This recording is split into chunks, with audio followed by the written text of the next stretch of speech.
চাকরির পরীক্ষা হবে তাতে চুরি দুর্নীতি হবে না, এটা তো হতে পারে না। এটা তো একদম প্রমাণিত সত্য। আমি যে বিষয়টা নিয়ে আপনাদের সামনে মিলিত হয়েছি একটি অত্যন্ত গুরুতর বিষয়, এবং আমি আশা করি পশ্চিমবঙ্গে যারা কালকে বাসে ঝুলে, টোটোতে অটোতে ঝুলে মানে কঠিন লড়াই করে পরীক্ষা কেন্দ্রে পরীক্ষা দিয়েছেন, তারা আমার এই আজকের অভিযোগ এবং প্রমাণের সঙ্গে সবাই একমত হবে। এবং আপামর দলমত বর্ণ ধর্ম নির্বিশেষে শিক্ষিত বেকার যুবক যুবতীরা একটা সিদ্ধান্তে উপনীত হবেন যে মমতা ব্যানার্জির আমলে চাকরি পাওয়া যাবে না, চাকরি তিনি দেবেন না, চাকরির পরীক্ষায় দুর্নীতি হবে, এবং যতক্ষণ না মমতা বন্দ্যোপাধ্যায়কে সবাই মিলে নৌভক্ত মমতা করে সরানো যাচ্ছে ততক্ষণ শিক্ষিত বেকার যুবক যুবতী, যোগ্য বেকার যুবক যুবতী, স্বপ্ন দেখা বেকার যুবক যুবতী, তাদের কোন সুরাহা এবং সমাধান নেই। এবারে আমি মূল পয়েন্টে আসছি। আজকে গতকাল যে পরীক্ষা হয়েছিল ওএমআর সিটের কার্বন কপিতে সিরিয়াল নম্বর ছিল না, এমনকি ওএমআর অরিজিনাল সিটে এতে যে নম্বর দেওয়া ছিল সে নম্বরও নেই। ওএমআর এর সিটের কার্বন কপি ক্যান্ডিডেটকে দেওয়া হয়নি। কার্বন কপি ক্যান্ডিডেটকে দিল না মানে বোর্ড যে কোনো ধরনের দুর্নীতি করতে পারবে, কারণ ক্যান্ডিডেটের হাতে কোনো প্রুফ থাকলো না। কার্বন কপিতে সিরিয়াল নেই মানে যে কোনো সময় কার্বন কপি চেঞ্জ করে দেবে, যাকে পাস করাবে তার কার্বন কপি বেশি নম্বর দিয়ে যোগ করে দেবে। পরীক্ষা নিয়মের জন্য কার্বন কপি নাটক করেছে, আইনের হাত থেকে বাঁচতে, শেষ পর্যন্ত ক্যান্ডিডেটকে না দিয়ে বোর্ড নিজের কাছে রেখে দিয়েছে। সবচেয়ে বড় কথা হলো কার্বন কপি বোর্ডের হাতে থাকবে কেন? ওটা পরীক্ষার্থীর কাছে থাকবে।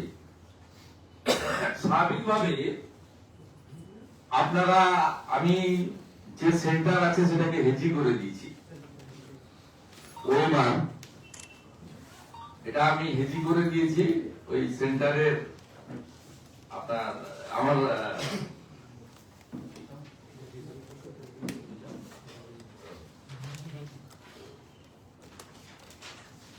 অরিজিনালটা দেখাচ্ছি না, উল্টো দিকে আর এটা দেখুন।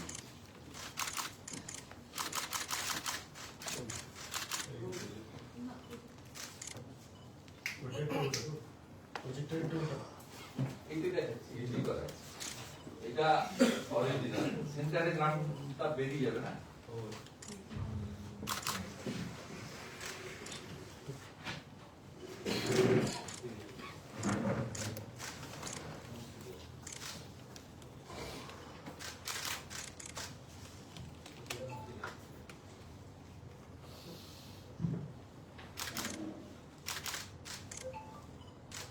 আরে বুঝে নিলেন, মমতা বন্দ্যোপাধ্যায়ের আমলে চাকরি হয় না। যদি চাকরি হয়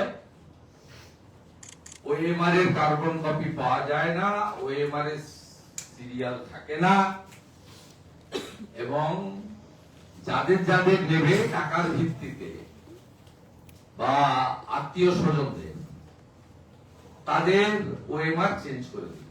এই কারণে রেলকে আমি ধন্যবাদ জানাই যে তারা পশ্চিমবঙ্গে কোন এক্সাম পরীক্ষা নিচ্ছেন না, পশ্চিমবঙ্গে ছেলে মেয়েদের চাকরি দিচ্ছেন, পরীক্ষাটা করাচ্ছেন উড়িষ্যা। কয়েকদিন পরে ভুবনেশ্বরে রেলের পরীক্ষা দিচ্ছে। শুনে নিলেন, কাল যারা বাদুর ঝুলে গেছেন, ছাদে, টোটোতে, অটোতে, ট্রেকারে মরি করে গেছে, ফলাফল দিয়ে দিলাম আপনাদের।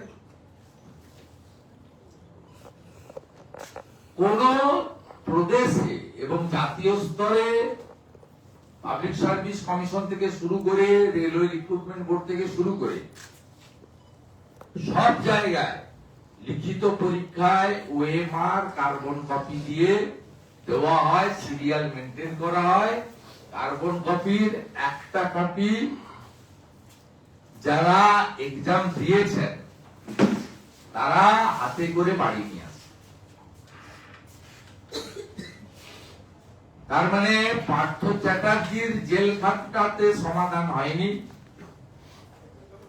মানিক ভট্টাচার্য সহ জীবন সাহাদের জেল খাটাতে বা এসপি সিনহা, কল্যাণময় গাঙ্গুলি সহ যারা যারা জেল খাটলেন তারপরেও এদের শিক্ষাও হয়নি, সমাধানও হয়নি। সমাধান একটা, যেভাবে অবৈধ বাংলাদেশি মুসলিম অনুপ্রবেশকারীরা সরুঘাটের হাকিমনগর দিয়ে পালাচ্ছে, একইভাবে আগামী নির্বাচনে ভাগ মমতা ভাগ, no vote to vote. This is the only solution to save educated, unemployed youth in Bengal in question of recruitment. এটা নিয়ে কি কোনো মামলা বা পরীক্ষার্থীরা যদি এগিয়ে আসেন তারা লড়তে পারেন, কারণ মামলা তখনই যারা এফেক্টেড হবে তারাই করবেন, বা কোন চাকরি প্রার্থী সংগঠনের পক্ষ থেকেও তারা জনস্বার্থের মামলা করতে পারেন। যারা ভিকটিম হলেন তারা করতে পারেন। তাদের যদি লিগ্যাল সাপোর্ট দরকার, আমার হোয়াটসঅ্যাপ নাম্বার কার্যত অনেকেই জানেন, আমাকে বললে ওরা যে লয়ার প্রোভাইড করবে তার ফিজ আমি অ্যারেঞ্জ করে দেবো। আর ওরা যদি লয়ার প্রোভাইড করতে বলে আমি নিশ্চিতভাবে আমার পরিচিত সিনিয়র লয়ারদের, ভালো লয়ারদেরকে আমি অ্যাপ্রোচ করব। বলছি যে আপনি বললেন যে পার্থ চট্টোপাধ্যায় জেলে গিয়েছে বা অন্যান্যরা গিয়েছে, কিছু লাভ হয়নি। সেন্ট্রাল এজেন্সির একটা গড়িমসি বারবার আপনি উত্থাপন করেছেন। সেন্ট্রাল এজেন্সি ছিল বলেই আজকে পার্থ চ্যাটার্জিরা 3 বছর জেল কেটেছে। সেন্ট্রাল এজেন্সি তারা এতটা করেছিল বলেই যেটুকু 1.5-2 বছর 3 বছর জেল খাটছেন। প্রাচীরে ঝুললেন জীবন সাহা, পুকুরে মোবাইল ফোন ফেললেন, সমস্ত উদ্ধার সেন্ট্রাল এজেন্সি করেছে। যতটুকু হয়েছে সেন্ট্রাল এজেন্সি হয়েছে। এই সব রিক্রুটমেন্ট স্ক্যাম অনেক দিনের ছিল, কিন্তু এখন গত 3-4 বছর 5 বছরে যেটুকু মিনিমাম পানিশমেন্ট হয়েছে, ইনিশিয়াল পানিশমেন্ট, এটা তো ফাইনাল জাজমেন্ট ভার্ডিক্ট হয়নি। এই কেসগুলোতে যে সেকশনে ওরা চার্জশিটেড হয়েছে 6 বছরের জেল, কিন্তু ইনিশিয়ালি তো সেন্ট্রাল এজেন্সি অনেকটাই করেছে, বাকিটাও করবে। অনেকেই বলছে মাথার কাছে কখন পৌঁছবে, তারা হয়তো পৌঁছাবে। তারা তো কোর্টে বলেছেন যে গোল্ড স্ক্যামে আমরা ফেব্রুয়ারির মধ্যে ফাইনাল জাজমেন্ট দেব। এইভাবে তারা বলবেন, তাদের প্রক্রিয়া রয়েছে। এবং রাজ্য সরকার, তৃণমূল কংগ্রেস, মমতা ব্যানার্জি যেভাবে বড় বড় লয়ারদেরকে দিয়ে লোয়ার কোর্ট থেকে সুপ্রিম কোর্ট একাধিকবার বিভিন্ন মামলায় বাধা দান করেছেন, তাতে তো প্রক্রিয়া বিলম্বিত হয়েছে। সেন্ট্রাল এজেন্সিকে তো আমরা ক্রেডিট দেবই, আমরা অভিজিৎ গাঙ্গুলিকে তো ক্রেডিট দেবই, তিনি তো ওপেন করেছিলেন বিষয়টা। পরে পরে অনেকেই বিষয়টা ধরেছেন, ফাইনালি হবেন। কিন্তু আমি কালকে যারা পরীক্ষার ফি দিলেন, 650 করে নিয়েছে, পরীক্ষার ফি দিয়েছেন, কোটি কোটি টাকা উঠেছে, তারপরে প্রিপারেশন নিয়েছেন, তাদের পরিণতিটা কি? আমি তো পরীক্ষার আগে এটা জানিনি, জানতে পারিনি। পরীক্ষা চলাকালীন আমাকে এইসব তথ্য প্রোভাইড করেছেন বিভিন্ন জায়গা থেকে, পরীক্ষার শেষের দিকে। সেক্ষেত্রে সমস্যারে পরীক্ষার্থীদের উচিত ছিল ওই হলের মধ্যে বসে থাকা, যে ওএমআর এর কপি না নিয়ে বেরোবো। কয়েক লক্ষ পরীক্ষার্থী আপনারা দেখাতেন, আমরাও ছুটে পৌঁছাতাম। আপনাদের প্রত্যেককে আমি কালকে নন্দীগ্রামে মন কি বাত শুনতে গিয়ে বলেছিলাম, গাজর ঝুলিয়ে রাখার মতো ঝুলিয়ে রেখেছে, ফেব্রুয়ারি মাসে মৌখিক হবে। আপনারা সবাই জানেন গতবারে 2021-এর 26শে ফেব্রুয়ারি ভোট ঘোষণা হয়েছিল। এবারে 14ই ফেব্রুয়ারি ফাইনাল ভোটার লিস্ট বেরোনোর পরে যে কোনো দিন ভোট ঘোষণা হয়। দিনের আলোর মতো সবাই জানেন যে ফেব্রুয়ারিতেই ভোট ঘোষণা, এবং প্রেস কনফারেন্স যেদিন হয় ইলেকশন কমিশনের, সেদিন থেকে এমসিসি কার্যকর হয়ে যায়। ন্যাচারালি চাকরি দেবে না। তারপরেও যে অন্যায়টা করেছে, সিরিয়াল নম্বর না দিয়ে এবং ওএমআর এর কার্বন কপি না দিয়ে, এ এক গরিত অপরাধ, বড় দুর্নীতি। এসএসসি রিক্রুটমেন্টের মতো, প্রাইমারির মতো আবার খাতা বদলাবে বলে, ওএমআর বদলাবে বলে, এবারে হয়তো সাদা রাখবে না, শিক্ষা নিয়েছে, ওএমআর এ টেম্পারিং করবে না, কিন্তু ওএমআর সিটটাকে চেঞ্জ করে দেবে। যাদেরকে নিতে চায় বা মমতা ব্যানার্জি যাদেরকে কমিট করেছে, বা তার লোকরা যাদের কাছ থেকে নির্বাচন আসছে টাকা তুলেছে, সেই লোকগুলোকে ডেকে ডেকে ফিল আপ করিয়ে দেবে। আপনি যদি 82 পেয়ে থাকেন, যাকে ওরা দিতে চায় তাকে 84 পাইয়ে দেবে। যাকে দিতে চায় না তার খাতাটা হাত দেবে না। যাকে দিতে চায় তাকে ডেকে, যেহেতু সিরিয়াল নেই, কার্বন কপিও নেই, তার খাতাটা ডেকে এনে তৃণমূলের কোনো অফিসে, কোনো আইপ্যাকের অফিসে বা কোনো কাউন্সিলর বা নেতার বাড়িতে বসিয়ে বলে, তুই এখানে লিখে ফিল আপ কর, ওটা পৌঁছে দেবে, 14 তলায় পৌঁছে দেবে। সেখান থেকে মাথায় করে নিয়ে গৌতম সান্যাল পুলিশ রিক্রুটমেন্ট বোর্ডের চেয়ারম্যানের কাছে পৌঁছে দেবে সল্টলেক অফিসে, হয়ে যাবে। বাণিজ্য হলো, নিজের সালা সালি, নাতি পুতি, পিসির ছেলে, কাকির ছেলে, জেঠির ছেলে, যেমন মমতা ব্যানার্জির আত্মীয় কীর্ণাহারে তার মামার মেয়েকে চাকরি দিয়েছিল, চাকরি গেছে নন টিচিং এ, এবং আরো অনেকে বাকি আছে লাইন। তারপরে এগুলো করতে করতে যাদের 18 বছর পেরিয়ে গেছে, 4-5 বছরের যে চুরি দুর্নীতি, যাওয়ার আগে যা গুছিয়ে টুছিয়ে নিয়ে যায়। বলছি কমিশনের যে সময়সীমাটা বাড়ানো হলো, এটাকে ওটা কমিশন অফিসে এই যে রাজ্যে আর্থিক গোলমাল করলে হবে। পরীক্ষার এটা ব্যবস্থা, খুব বড় ইস্যু। লক্ষ লক্ষ ছেলে গেল, এদের যদি আপনার হৃদয় না কাঁপে, এইভাবে চলতে পারে? লাস্ট 15 সালে এসএসসি, 17তে লাস্ট পিএসসি, এবারে এসএসসি তো আপনার এক্সেপশন, সুপ্রিম কোর্টের অর্ডার, এবং যে ভুলগুলো করেছে বিচারপতি কি করবেন তার ব্যাপার। আমি তো ল মেকার, এমএলএ, আমি সাদা চোখে দেখতে পাচ্ছি পরীক্ষা বাতিল হওয়া উচিত। দুটো অপরাধ করেছেন, এক হচ্ছে 10 নম্বর বাড়তি দিয়ে সুপ্রিম কোর্টের অর্ডারকে ভায়োলেট করেছে। দ্বিতীয় হচ্ছে কেবলমাত্র 16 সালকেই বলেছিল ইচ্ছুকদেরকে অ্যাডমিট দিতে, আপনি ফ্রেশারদেরকে ইনক্লুড করে দিয়েছেন। তো মমতা ব্যানার্জির নির্দেশ হয়েছে, ভিত্তবস্তু কার্যত ল্যাব পোস্ট। বিনোদ কুমার শিক্ষা সচিবের 1.5 পয়সার মূল্য নেই, সব মনস্পন আর মমতা ব্যানার্জি দুজন বসে পড়েছে। শুভেন্দুদা, এক নাগারে যেটা হচ্ছে পরীক্ষা ব্যবস্থায় বা শিক্ষা ব্যবস্থায়, বাংলার তরুণ প্রজন্মের এই রাজ্যের শিক্ষা ব্যবস্থা বা পরীক্ষা ব্যবস্থা করার কোনো কনফিডেন্স আসছে? শিক্ষা ব্যবস্থা খুঁজতে গেলে সত্যম রায় চৌধুরীর কাছে যেতে হবে। কারণ সত্যম রায় চৌধুরী পশ্চিমবঙ্গ শিক্ষাকে খেয়ে ফেলেছে। এই যে উনি কদিন আগে বললেন না, আমি বাংলা মিডিয়ামে পড়ে অক্সফোর্ড কেমব্রিজে বক্তৃতা দিয়ে এলাম, ওটা আপনি কবে যাবেন বলুন, আমি বুক করে দেবো। ওখানে ওটা একটা ক্যান্টিনের হল, যে ক্যান্টিন থাকে না, টোস্ট চা কফি খাওয়ার জন্য, স্যান্ডউইচ ফিশ ফ্রাই খাওয়ার জন্য, কন্টিনেন্টাল খাওয়ার চলে লন্ডনে, সেটার জন্য ওটা একটা ক্যান্টিন। তার অ্যাকোমোডেশন হচ্ছে 250। পশ্চিমবঙ্গ থেকে পুলিশ নিয়ে গিয়ে বসিয়ে দেওয়া হয়েছিল 60। অনেকগুলো চেয়ার ফাঁকা ছিল, তার মধ্যে আবার ডক্টর রজত সুব্রবাবুরা ঢুকে ঘেটে ঘ করে দিয়েছিলেন। এই যে সম্প্রতি জাপান থেকে ডিলিট দেওয়া হলো, এটাও সত্যম রায় চৌধুরী কয়েক কোটি টাকা দিয়ে কিনে নিয়ে এসেছে। আমি একটা প্রেস কনফারেন্স করবো সত্যম রায় চৌধুরী কি কাণ্ড করছেন পশ্চিমবঙ্গে এবং কিভাবে কেন্দ্রের যে সংস্থাগুলি আছে তাদের কাছ থেকে এনওসি আনাচ্ছেন। 1000 কোটি টাকার ব্যবসা করেছে এবারে এই প্রাইভেট অর্গানাইজেশন গুলো, যার মেন বেনিফিট সত্যম রায়চৌধুরী নিয়েছেন। এটাতে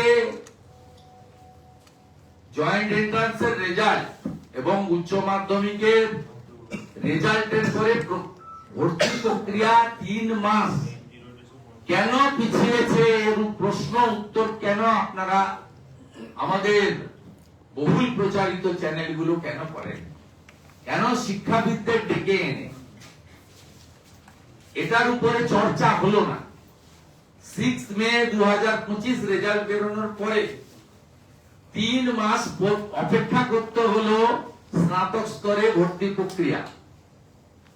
জয়েন্টের রেজাল্ট কত পিছিয়ে নিয়ে গেল, অথচ ওই সময়কালে টেকনো ইন্ডিয়া সহ ভবানীপুর ইউনিভার্সিটি সহ বেশ কিছু প্রাইভেট ইউনিভার্সিটি, আর নাম আমি বলতে চাই না, বলবো প্রয়োজন হলে, তারা এই সময়কালে ভর্তি প্রক্রিয়ার মধ্য দিয়ে 1000 কোটি টাকা বিজনেস করলো। আর জয়েন্টে ভালো ভালো ছেলে মেয়েরা উড়িষ্যা, কর্ণাটক, তেলেঙ্গানা, মহারাষ্ট্র, রাজস্থানে চলে গেল। কি বড় সর্বনাশ হয়েছে। কেন আপনারা বলছেন না যে পশ্চিমবঙ্গে কলেজগুলিতে, সরকারি কলেজগুলিতে, সরকার পোষিত কলেজগুলিতে স্নাতক স্তরে মোট আসন সংখ্যা 9,54,000, মাত্র 3 লক্ষ ভর্তি হলো, 6,50,000-এরও বেশি আসন কেন ফাঁকা আছে? কলকাতার উপরে যে কোনো কলেজে এক্ষুনি দুপুরবেলা 12:30 বাজে গেলে দেখতে পাবেন 4 জন 5 জন করে এক একটা অনার্সে ছাত্র ছাত্রী বসে আছে, কেউ নেই। কয়েকদিন আগে মুর্শিদাবাদের একাধিক কলেজের প্রিন্সিপাল এবং অধ্যাপকরা কিভাবে বলছিলেন আমি দেখছিলাম। হরিহরপাড়া কলেজ, রানীনগর কলেজ, বহরমপুর, কান্দি, তারা বলছিলেন পোর্টালগুলোতে, ওখানকার মুর্শিদাবাদের পোর্টালগুলো দিয়েছে কি ভয়াবহ বিপর্যয় সরকারি শিক্ষা ব্যবস্থা, কোরিলেটেড। এরপরেও যদি এই সরকারকে রাখেন 500,000 টাকার জন্য বা ধর্মীয় বিভাজন করে অথবা পুলিশ এবং গুন্ডাদের ভয়ে আত্মসমর্পণ করে, ভবিষ্যৎ প্রজন্মর কাছে কিন্তু আপনি অপরাধী থেকে যাবেন। हिंदी কাল পশ্চিম বাংলার মে এটা তো আমি মালিক নই, আমি সৌজন্য দেখ আমি আচ্ছা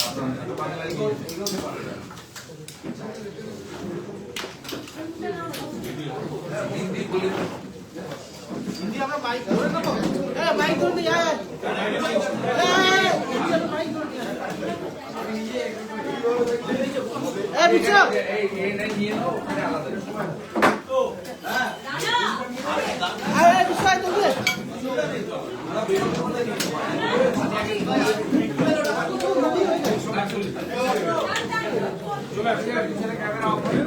না না সবাই আগে চলে এসেছে। अरे अरे देखे देखे नीचे नामो ना पुलिस में एग्जाम हुआ, इस एग्जाम में बड़ा धांधली हुआ।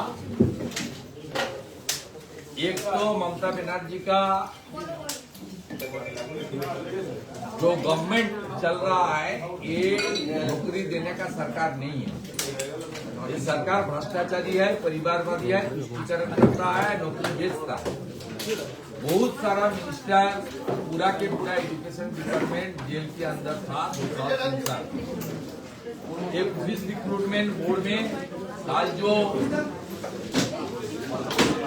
भर्ती के लिए रिटन एग्जाम हुआ, lakh of young youth appear किया, ये इसका जो OMR है उसमें सीरियल नंबर नहीं दिया गया, एक नंबर।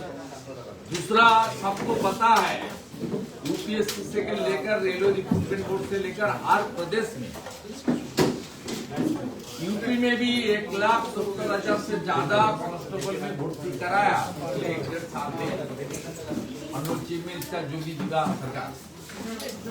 रेल का रिक्रूटमेंट हो रहा है, मोदी जी ने जॉब अपॉइंटमेंट डिस्ट्रीब्यूशन किया, जो सही तरीके से एग्जाम देकर जिन्होंने आपने ट्रांसपेरेंट एग्जाम देकर जिन्होंने नौकरी जिनको सेंट्रल गवर्नमेंट भी 10 लाख से ज्यादा नौकरी, सब OMR में सीरियल नंबर रहती है और कार्बन कॉपी।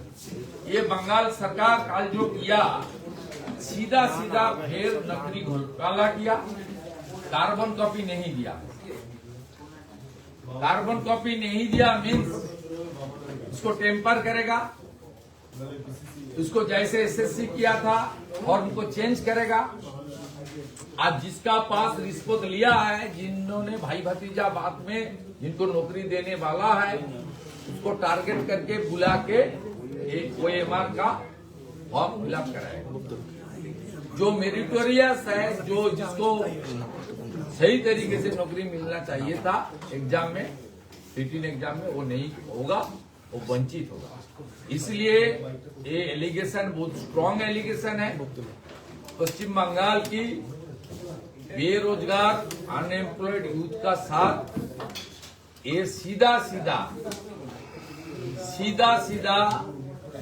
इसका जो स्वप्न है, उस स्वप्न को तोड़ने के लिए भ्रष्टाचारी तृणमूल सरकार एक काम किया है। मैं आज खुलासा कर दिया, इसका खिलाफ जिन्होंने कल FIR किया, जो विक्टिम होने वाला है, वो लीगल बैटल भी कर सकता है, मूवमेंट भी कर सकता है। बीजेपी युवा मोर्चा इसके खिलाफ आने वाला दिन में आंदोलन करेगी। और मैं नेता प्रतिपक्ष के नाते पश्चिम बंगाल को 2 करोड़ से ज्यादा बेरोजगार एजुकेटेड बेरोजगार नौजवान को एक ही गुंजाइश करूंगा, अगले 4-5 महीने के अंदर चुनाव होने वाला है। ये भ्रष्टाचारी ममता बनर्जी सरकार को उखाड़ फेंकिए, बीजेपी को लाइए, नो वोट टू ममता कीजिए। Bharatiya Janata party central level में और प्रदेश में जिस तरीके से ट्रांसपेरेंट वे में नौकरी दे रहा है, आने वाला दिन में बीजेपी यहां भी नौकरी भर्ती में ट्रांसपेरेंसी लाएगी और जितना भी भ्रष्टाचार हुआ उसका सही तरीके से इन्वेस्टिगेशन करके जो लोग इन्वॉल्व हुआ है, तो सरकारी अधिकारी हो सकता है, भ्रष्टाचारी नेता मंत्री हो सकता है, चीफ मिनिस्टर हो सकता है, उसके खिलाफ कड़ा कार्रवाई करेगी। ये मैं कमिटमेंट दे रहा हूं as a leader of opposition West Bengal state assembly. इसको OMR का कार्बन कॉपी नहीं है, सीरियल नंबर भी नहीं है। ये सीधा भ्रष्टाचार है, बड़ा भ्रष्टाचार। सर, आपने कहा कि पार्थ चटर्जी से लेके और भी जितने नेता लोग हैं जेल में भी गए हैं, लेकिन अभी तक ये फिर से ये चालू है, क्या कहना चाहिए? इसमें TMC का कोई चेंज नहीं हुआ। ये पार्टी भ्रष्टाचारी है। जिस तरीके से ये काम किया, ये जेल 3 साल जेल में था एजुकेशन मिनिस्टर, पूरा एजुकेशन मिनिस्टर ये जेल में था, लेकिन ये लोग को कोई चेंज नहीं आया। ये लोग को कोई चेंज नहीं आया। ठीक है दर्शक